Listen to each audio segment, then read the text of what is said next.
Hello दोस्तों, नमस्कार। स्वागत है एक बार फिर से आप सभी के अपने प्रिय चैनल पर। दोस्तों आपको बता दें जो अभी की सबसे बड़ी खबर आ रही है, जहां पर कंगाल पाकिस्तान को भारत के इस फैसले से मिल गई बहुत बड़ी मदद। जी हां दोस्तों, मोदी जी के इस फैसले ने पाकिस्तान को पहुंचा दिया है बड़ा लाभ। साथ ही साथ आपको बताएंगे जहां पाकिस्तान गई अंजू की वीजा बढ़वाने की सबसे बड़ी प्लानिंग। जी हां दोस्तों, सबसे बड़ा साजिश बताने वाले हैं आपको। साथ ही साथ बताएंगे जहां खिसियाया चाइना खंबा नोचे। जी हां, भारत के सेमीकंडक्टर ड्रीम को बता रहा है दूर की कौड़ी। बताएंगे दोस्तों क्या है ये सारी बड़ी खबरें। साथ ही साथ आपको बताएंगे जहां नूह मानेसर हिंसा के बाद उत्तर प्रदेश की योगी सरकार ने सबसे बड़ा फैसला लिया है। दोस्तों इस मामले में सारी जानकारी आपको बताएंगे, बनेगा वीडियो के अंत तक। और अभी खबरों में आगे बढ़ने से पहले हमेशा की तरह अपने भारत देश का दिल से समर्थन करते हैं तो इस वीडियो को भी कर दीजिए लाइक, चैनल को कर दीजिए सब्सक्राइब, बेल आइकन दबाइए। साथ ही कमेंट बॉक्स में लिख दीजिएगा जय हिंद। जी हां दोस्तों, तो बात करते हैं पहली और सबसे बड़ी खबर की, जहां कंगाल पाकिस्तान को भारत के इस फैसले से मिली तगड़ी वाली मदद। गैर बासमती सफेद चावल के निर्यात पर रोक से हुआ पाकिस्तान को बड़ा फायदा। जी हां, भारत ने पिछले महीने गैर बासमती सफेद चावल के निर्यात पर प्रतिबंध लगाने का फैसला किया था। केंद्र ने ये कदम घरेलू बाजार में कीमतें थामने के लिए उठाया। एक और जहां इस फैसले से कई देशों में चावल की कीमतें बढ़ने का खतरा उत्पन्न हो गया, तो वहीं फैसला पड़ोसी पाकिस्तान के चावल निर्यातकों के लिए फायदेमंद साबित हो रहा है। पाकिस्तान चावल निर्यातक संघ के अध्यक्ष चेला राम केवलानी ने बताया कि भारत द्वारा गैर बासमती सफेद चावल के निर्यात पर प्रतिबंध से पाकिस्तानी कंपनियों के निर्यात ऑर्डर में वृद्धि हुई है। केवलानी ने बुधवार को कहा कि प्रतिबंध लगाने के बाद वैश्विक बाजार में पाकिस्तानी चावल की बड़ी मांग है। अंतर्राष्ट्रीय खरीदार अब पाकिस्तानी निर्यातकों की ओर रुख कर रहे हैं। जी हाँ, उन्होंने कहा कि इस साल पाकिस्तान को $3 अरब से अधिक मूल्य का चावल निर्यात करने की उम्मीद है। बासमती चावल की कीमत $100 प्रति टन बढ़ गई है। भारत द्वारा गैर बासमती सफेद चावल के निर्यात पर प्रतिबंध लगाने से पहले पाकिस्तानी गैर बासमती चावल की कीमत $450 अमेरिकी प्रति टन थी। जी हाँ, हालांकि अब अंतर्राष्ट्रीय बाजार में यह बढ़कर $500 अमेरिकी प्रति टन हो गई है। गुणवत्ता के आधार पर कीमत प्रति टन $600 अमेरिकी तक भी पहुंच सकती है। जी हाँ दोस्तों, यानी भारत के इस बड़े फैसले ने पाकिस्तान को सबसे बड़ा फायदा पहुंचा दिया है। इसको आप किस नजरिए से देखते हैं दोस्तों, कमेंट में लिखकर अवश्य बताइएगा। साथ ही साथ आपको बता दें कि आखिर चावल पॉलिसी के सहारे क्या है मोदी सरकार की प्लानिंग। दुनिया भर के लोगों की जेबें हो रही हैं ढीली। बता दें दरअसल मोदी सरकार समय समय पर चावल के निर्यात पर प्रतिबंध लगातार घरेलू स्तर पर चावल की कीमतों पर कंट्रोल रखने का काम करती है। चूंकि भारत दुनिया का सबसे बड़ा चावल उत्पादक देश है, मगर घरेलू स्तर पर भी चावल की खपत करने वाले अधिक हैं। इस लिहाज से देश के अंदर भी चावल की कीमतों पर नियंत्रण रखना सरकार की प्राथमिकता हो जाती है और इसीलिए सबसे बड़ा फैसला लिया गया है। दोस्तों बहरहाल क्या आप भी मोदी जी के फैसले का दिल से समर्थन करते हैं, बताइएगा जरूर। अगली खबर की बात करें, जहां पाकिस्तान गई अंजू की वीजा बढ़वाने की हो रही है बड़ी प्लानिंग। नसरुल्लाह संघ इस्लामाबाद के लगा रही है चक्कर। जी हाँ दोस्तों, बता दें भारत से अपने दोस्त नसरुल्लाह से मिलने पाकिस्तान पहुंची अंजू अब खैबर पख्तूनख्वा से इस्लामाबाद के चक्कर लगा रही है। अंजू को नसरुल्लाह के साथ राजधानी इस्लामाबाद में देखे जाने की खबरें हैं। बताया ये जा रहा है कि अंजू अपने वीजा की अवधि बढ़ाना चाहती है। साथ ही ये भी कहा जा रहा है कि नसरुल्लाह चाहता है कि अंजू को पाकिस्तान की नागरिकता मिल जाए। अंजू जुलाई के महीने में वैध वीजा पर पाकिस्तान गई थी, वहां पर नसरुल्लाह के साथ उसके निकाह की खबरें आई थी। हालांकि अंजू ने जब अपने पिता से बात की तो उसने इन बातों से साफ इनकार कर दिया कि नसरुल्लाह के साथ उसका निकाह हुआ है। दोस्तों पाकिस्तान से 2 नए वीडियोस निकलकर सामने आए हैं अंजू के, जहां इन वीडियोस में अंजू को सूट में देखा जा सकता है। कहा यह जा रहा है कि वीडियोस राजधानी इस्लामाबाद में रिकॉर्ड किया गया है। पाकिस्तान के चैनल आज न्यूज के एक जर्नलिस्ट ने दावा किया है कि अंजू और नसरुल्लाह जल्द ही एक प्रेस कॉन्फ्रेंस कर सकते हैं। इस प्रेस कॉन्फ्रेंस में वो दोनों सरकार से इस मसले पर गंभीर अपील कर सकते हैं। बताया जा रहा है कि दोनों फातिमा के लिए पाकिस्तानी नागरिकता की मांग कर सकते हैं। जी हाँ दोस्तों, यानी कि नसरुल्लाह पूरे तरीके से प्रयास कर रहा है कि अंजू को यानी फातिमा को पाकिस्तान की नागरिकता मिल जाए और वो भारत ना आ पाए। और उधर दोस्तों अंजू भी नहीं चाहती है कि वो भारत आए। बहरहाल इस पर आपकी जो भी राय हो अंजू को लेकर कमेंट में लिखकर अवश्य बताइएगा। दोस्तों जिस प्रकार से अंजू ने ये कृत्य किया है, आप इसको किस नजरिए से देखते हैं और दूसरे लोगों को क्या राय और सलाह देना चाहेंगे आप लोग दोस्तों कमेंट में लिखकर अवश्य बताइएगा। साथ ही साथ मोदी है तो हर चीज मुमकिन है कहना मत भूलिएगा। अगली खबर की बात करते हैं, जहां खिसियाया चीन खंबा नोचे, भारत के सेमीकंडक्टर ड्रीम को बता रहा दूर की कौड़ी। आखिर क्यों इतना परेशान है ड्रैगन? जी हाँ, चीन को सेमीकंडक्टर निर्माण का महाराजा माना जाता है, लेकिन इस सेमीकंडक्टर सेक्टर में इसकी सबसे बड़ी खामी बड़े पैमाने पर उत्पादन के लिए प्रतिभा को सुरक्षित करने की क्षमता रही है। अब भारत इस सेक्टर में आगे बढ़ने की सोच रहा है, मगर ऐसा लगता है कि चाइना इस बात से खासा निराश है। तभी शायद उसका मानना है कि जिस समस्या से वो गुजर रहा है भारत को भी उसका सामना करना पड़ेगा। साथ ही साथ उसकी खिसियाहट भी सामने आ गई है। भारत और चाइना के बीच चिप वॉर कहीं ना कहीं ड्रैगन को परेशान करने वाला साबित हो सकता है। जी हाँ, बता दें चीन की न्यूज एजेंसी शिन्हुआ ने भारत को विदेशी निवेश की कब्रगाह करार दिया है। चाइना की यह निराशा ऐसे ही नहीं है, बल्कि भारत के सेमीकंडक्टर्स लक्ष्य की वजह से वो काफी खिसियाया हुआ सा लगता है। चीन की सरकारी मीडिया का कहना है कि भारत की सेमीकंडक्टर महत्वाकांक्षा को भेदभावपूर्ण से भरी व्यावसायिक प्रथाओं की वजह से संदेह की दृष्टि से देखा जाना चाहिए। चीन के सरकारी मीडिया का तर्क है कि अमेरिका के चिप्स एंड साइंस एक्ट के अलावा माइक्रोन डील दरअसल चाइना को नियंत्रित करने की ही एक रणनीति है। ये डील प्रधानमंत्री नरेंद्र मोदी की अमेरिका यात्रा के ठीक पहले साइन हुई थी। जी हाँ दोस्तों, अब ऐसे में चिप सेक्टर में भारत को आगे बढ़ता देख चाइना में आग लगती नजर आ रही है। दोस्तों, अब ऐसे में आप लोग क्या जवाब देना चाहेंगे? चाइना को कमेंट में लिखकर अवश्य बताइएगा। अगली खबर की बात करते हैं, जहां जम्मू और कश्मीर से सबसे बड़ी खबर आ रही है, जहां बारामूला में लश्कर के 2 आतंकी गिरफ्तार। स्वतंत्रता दिवस पर बड़ी साजिश को अंजाम देने की फिराक में थे ये। जी हाँ, जम्मू कश्मीर के बारामूला जिले से सुरक्षा बलों ने बुधवार को लश्कर तैयबा के 2 आतंकवादियों को गिरफ्तार किया है। पुलिस ने यह जानकारी दी। एक गुप्त सूचना पर कार्रवाई करते हुए सुरक्षा बलों ने बारामूला शहर के आजादगंज में वाहनों की जांच शुरू की। पुलिस के एक अधिकारी ने बताया कि 2 संदिग्ध लोग पुलिस जांच को देखकर भागने लगे। अधिकारी ने कहा कि संदिग्धों को हालांकि पकड़ लिया गया है। तलाशी के दौरान उनसे एक पिस्तौल, एक मैगजीन, 4 कारतूस और एक हथगोला बरामद किया गया है। इसके बाद उन्हें तुरंत हिरासत में ले लिया गया। उन्होंने बताया कि दोनों की पहचान बारामूला के रहने वाले फैजल मजीद गनी और नूरुल कामरान गनी के रूप में हुई है। जी हाँ दोस्तों, बहरहाल 15 अगस्त में यानी स्वतंत्रता दिवस के मौके पर यह बहुत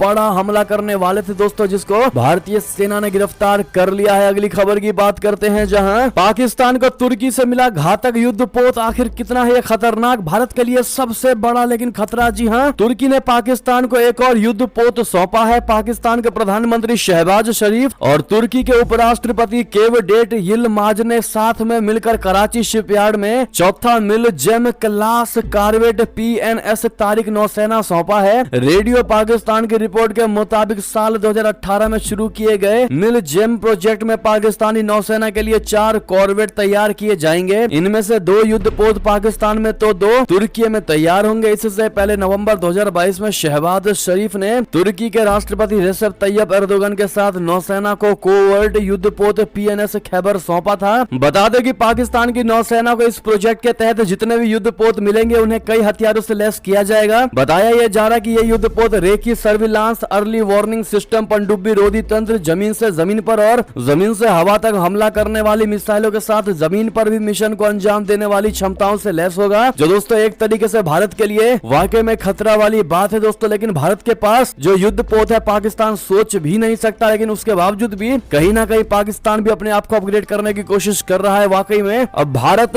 और कितना अपने आप को अपग्रेड करता है दोस्तों, ये देखने वाली बात होगी। लेकिन अगर आपको भी मोदी जी, प्रधानमंत्री नरेंद्र मोदी पर पूरा भरोसा है तो अपनी राय अवश्य दीजिएगा। अगली खबर की बात करते हैं, जहां हिंद महासागर में चीन के बढ़ते प्रभाव से परेशान है श्रीलंका और भारत। विक्रम सिंघे ने PM मोदी से किया एक सबसे बड़ा वादा। वो क्या वादा है आपको बता दें। आर्थिक संकट के बीच ही पिछले दिनों श्रीलंका के राष्ट्रपति रानिल विक्रम सिंघे ने पहली बार भारत का दौरा किया। हिंद महासागर क्षेत्र में चाइना का प्रभाव लगातार बढ़ता जा रहा है। इसके बीच ही उनका यह दौरा काफी महत्वपूर्ण करार दिया गया। आधिकारिक सूत्रों की तरफ से बताया गया है कि विक्रम सिंघे की भारत यात्रा के दौरान क्षेत्रीय सुरक्षा पर भारत और श्रीलंका के विचार एक जैसे ही नजर आए। सूत्रों की माने तो विक्रम सिंघे ने श्रीलंका में चाइना की बढ़ती मौजूदगी पर भारत की सुरक्षा चिंताओं को समझा। श्रीलंका के राष्ट्रपति विक्रम सिंघे ने हिंद महासागर के दोनों पड़ोसियों के बीच तेजी से कनेक्टिविटी बढ़ाने का वादा PM मोदी से किया है। जी हाँ, बताया यह जा रहा है कि विक्रम सिंघे ने भारत को भरोसा दिलाया है कि श्रीलंका की जमीन का प्रयोग भारत के खिलाफ नहीं किया जाएगा, किसी कीमत पर नहीं किया जाएगा। सुरक्षा पर दोनों देश एक जैसा ही सोच रहे हैं। बताया जा रहा है कि विक्रम सिंघे ने अपनी यात्रा के अंतिम दिन पर चीनी मौजूदगी के सवाल पर भी चर्चा की थी। भारत की तरफ से विक्रम सिंघे से साल 2014 में कोलंबो में चाइना की पनडुब्बी यात्राओं और पिछले साल अगस्त में एक जासूसी जहाज की मौजूदगी पर वार्ता की गई गई। जी हाँ दोस्तों, भारत ने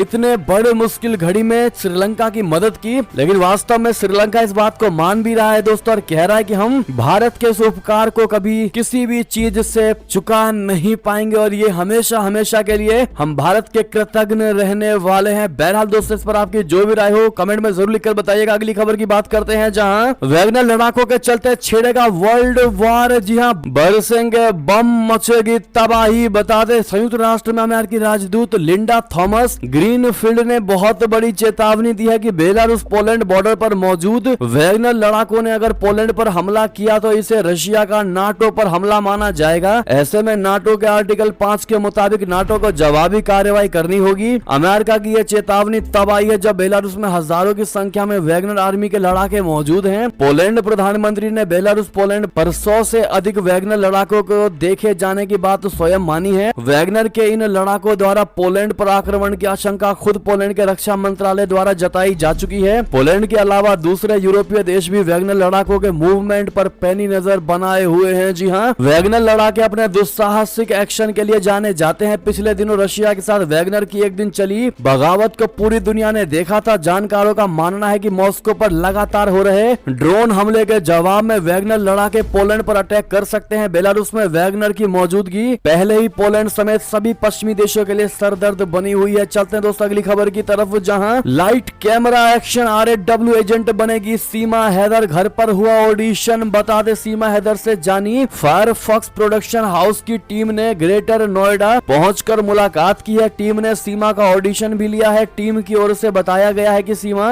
जानी फायरफॉक्स प्रोडक्शन हाउस के बैनर तले बनने वाली film a tailor murder story में रॉ एजेंट का किरदार निभाती नजर आएंगी। सनातन धर्म अपनाने पर टीम ने सीमा हैदर का भगवा शॉल उड़ाकर स्वागत भी किया। इस दौरान सीमा ने टीम के सदस्यों का पैर छूकर आशीर्वाद लिया। सीमा बहुत ही ज्यादा खुश नजर आई। दरअसल बुधवार को जानी फायरफॉक्स की टीम के सदस्यों ने सीमा हैदर से मुलाकात की। उदयपुर में हुई दर्जी कन्हैया लाल साहू की हत्या पर बन रही film a tailor murder story film के डायरेक्टर जयंत सिन्हा और भारत सिंह ने सीमा हैदर और सचिन से मुलाकात की है। साथ ही सीमा हैदर का ऑडिशन भी लिया है। सीमा हैदर की इन सभी से काफी देर तक मुलाकात हुई। टीम ने सनातन धर्म अपनाने वाली सीमा हैदर का भगवा शॉल उड़ाकर स्वागत किया। जी हाँ दोस्तों, क्या आप इसको सही मानते हैं कि सीमा हैदर अब मूवी में काम करने वाली है? बताइएगा जरूर। अगली खबर की बात करें, जहां पाकिस्तान के PM ने की बातचीत की पेशकश, भारत ने क्यों कर दिया अनसुना? दरअसल साल 2019 में पाकिस्तान अधिकृत कश्मीर के बालाकोट में भारत ने एयर स्ट्राइक की थी। इस एयर स्ट्राइक के 4 साल बाद यानी 1 अगस्त 2023 को पहली बार पाकिस्तान के PM शहबाज शरीफ ने भारत के साथ बातचीत करने की पेशकश की है। आप सभी जानते होंगे, दरअसल पाकिस्तानी PM शहबाज शरीफ मंगलवार यानी 1 अगस्त को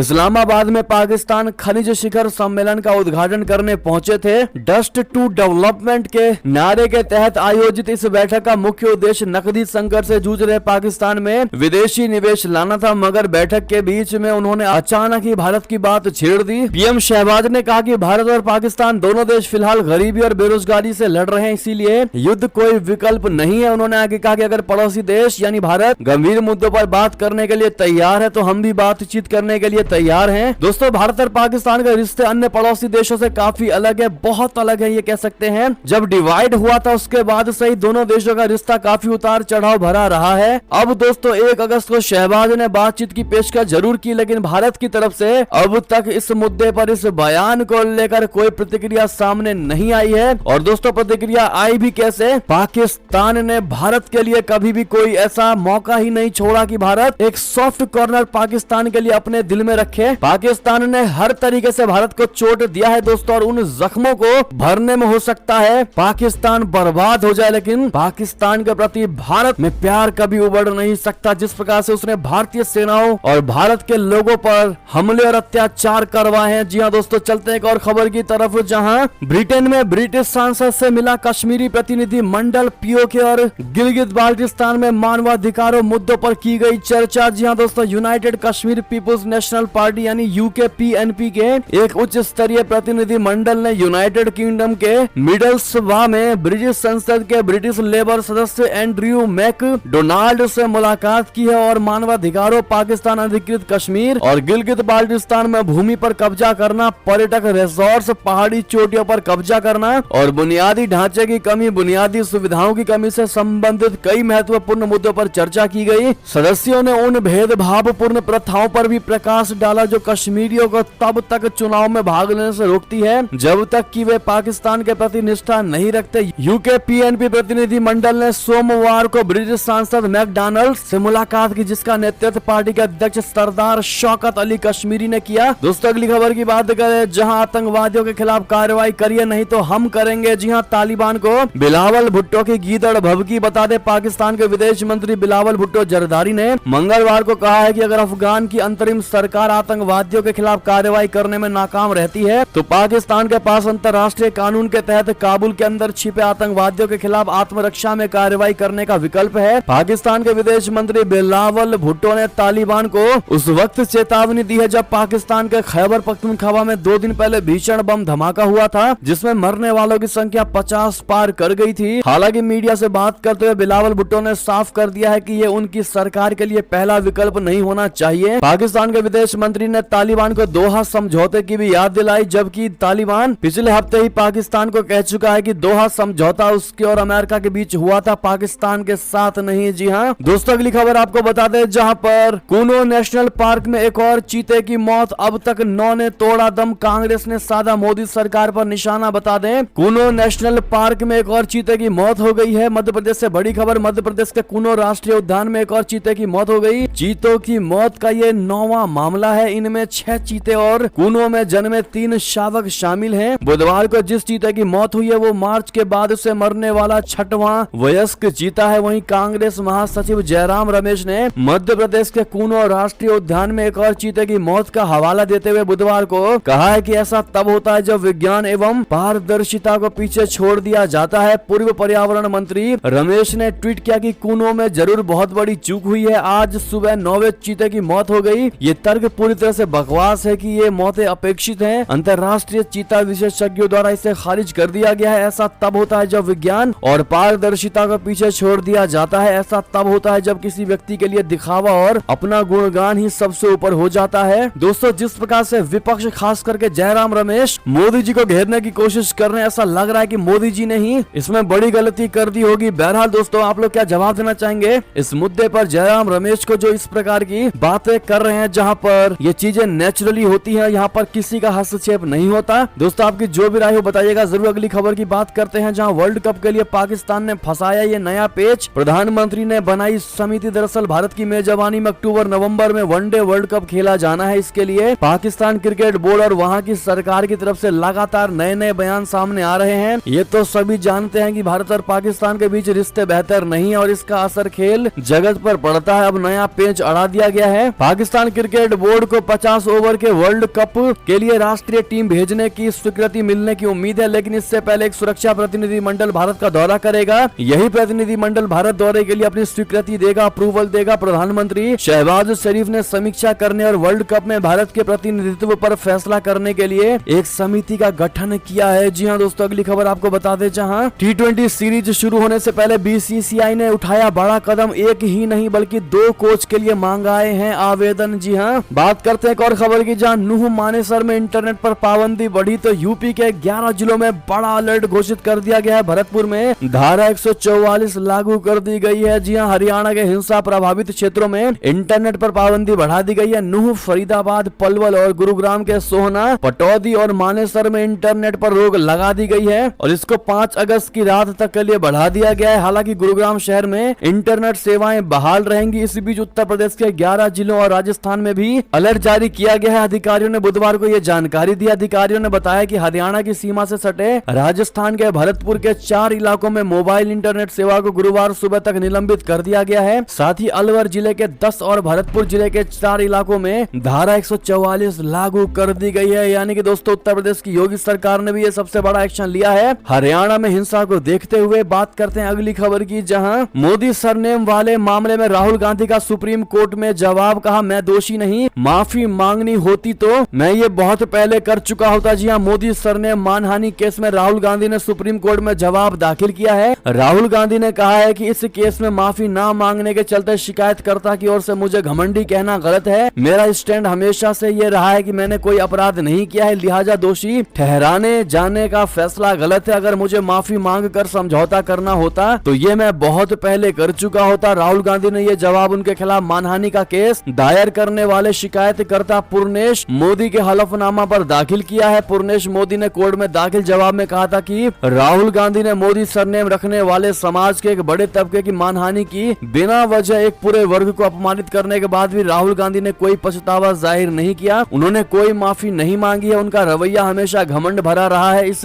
लिहाज से वो कोर्ट से दोष सिद्धि पर रोक जैसी कोई राहत पाने का अधिकारी नहीं है। जिसके बाद दोस्तों राहुल गांधी ने अपने इस मामले में जवाब दिया है। बहरहाल इस पर आपकी जो भी राय हो बताइएगा जरूर। अगली खबर की बात करें, जहां ज्ञानवापी से हिंदू चिन्ह मिटाए जा रहे हैं। मुस्लिमों का प्रवेश रोकने के लिए वाराणसी कोर्ट में एक और याचिका दायर। जी हां, वाराणसी में काशी विश्वनाथ मंदिर से सटी ज्ञानवापी श्रृंगार गौरी प्रकरण की वादी राखी सिंह ने जिला जज की कोर्ट में बुधवार को नई अर्जी दाखिल की है। इस अर्जी में ज्ञानवापी परिसर की सुरक्षा की मांग की है। वादी ने आरोप लगाया है कि ज्ञानवापी मस्जिद में मौजूद हिंदू धर्म से संबंधित साक्ष्य नष्ट करने की नियत से मुस्लिम पक्ष ने ताला लगाया है। जिला जज डॉक्टर अजय कृष्ण विश्वेश्वरी की अदालत में दाखिल की गई इस अर्जी पर 4 अगस्त को सुनवाई होगी। जी हां, ये अर्जी ऐसे समय में दाखिल की गई है जब सीएम योगी का ज्ञानवापी की दीवारों पर हिंदू प्रतीक चिन्हों को लेकर बयान सामने आया है। जी हां, योगी जी ने एएनआई से बातचीत करते हुए कहा है कि ज्ञानवापी को मस्जिद कहने पर विवाद होगा। वहां की दीवारों पर हिंदू प्रतीक चिन्ह स्पष्ट दिखाई दे रहे हैं। त्रिशूल, शंख आदि हिंदू प्रतीक चिन्ह हमने तो नहीं रखे हैं। बहरहाल दोस्तों ये थे भी की सारी बड़ी खबरें। आपको हमारी खबर कैसी लगी? आशा करता हूँ बहुत अच्छी लगी होगी। अगर थोड़ी भी अच्छी लगी है तो इस वीडियो को भी अपने भाई बंधुओं में व्हाट्सएप